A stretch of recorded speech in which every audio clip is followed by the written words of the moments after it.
Cordial saludo, profesor y compañeros. Soy Gloria Rojas, aspirante al doctorado en Ciencias de la Educación. En esta ocasión voy a presentarles el tema Teorías del conocimiento, tipos de aprendizaje y la importancia de estos en la educación.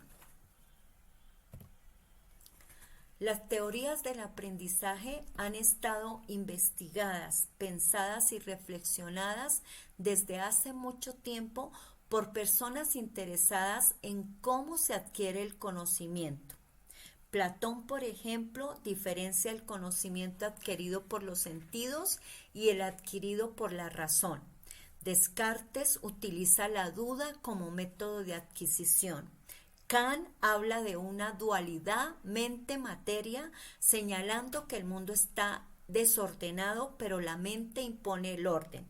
Y así surgen teorías, tipos de aprendizaje y maneras de aprender que son vigentes y apropiadas para el proceso de enseñanza y aprendizaje, como lo enuncia Chun 2012. Las teorías del aprendizaje y la práctica educativa se complementan entre sí.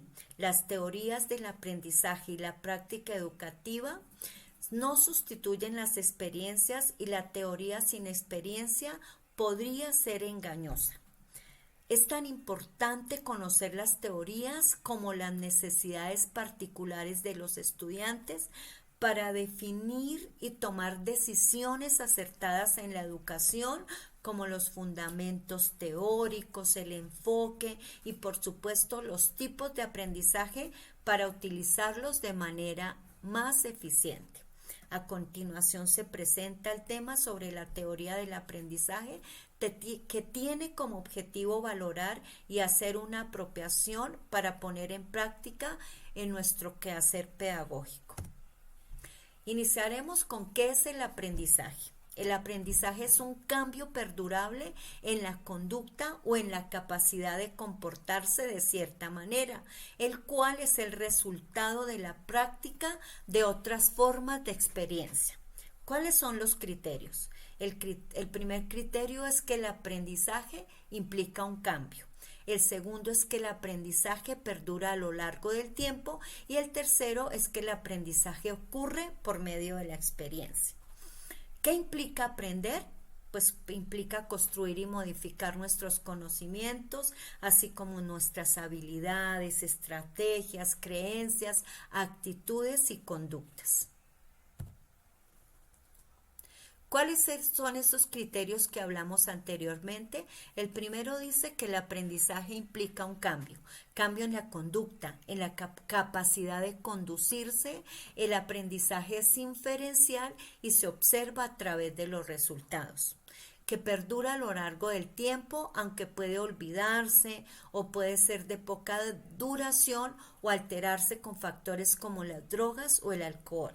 También dice que ocurre por la experiencia, lo que se adquiere practicando u observando de los demás. ¿Cuáles son las teorías del aprendizaje? La primera es el conductismo. Este nos dice que aprender consiste en la formación de asociaciones entre estímulos y respuestas. El aprendizaje ocurre mediante la repetición, el refuerzo y la asociación. La teoría cognoscitiva dice que el aprendizaje es un fenómeno mental interno como la memoria, el pensamiento, la resolución la resolución de problemas. El aprendizaje siempre va a ser un proceso activo. El constructismo, por otro lado, indica que el aprendizaje se construye, que el conocimiento lo construimos nosotros mismos a través de las experiencias y la interacción con el mundo. El social dice que las personas aprenden observando a los demás, es decir, por medio de modelos, y el significativo dice que el nuevo conocimiento debe conectarse con el que ya se tenía anteriormente. ¿Cuáles son esos tipos de aprendizaje? Aprendizaje por descubrimiento. El alumno construye sus conocimientos de manera autónoma sin la ayuda del profesor. El aprendizaje mecánico es una adquisición memorística del conocimiento sin ningún significado y no aplicable en otras situaciones. El significativo es la construcción del aprendizaje por parte del alumno con ayuda del profesor, que lo relaciona de manera no arbitraria a la nueva información.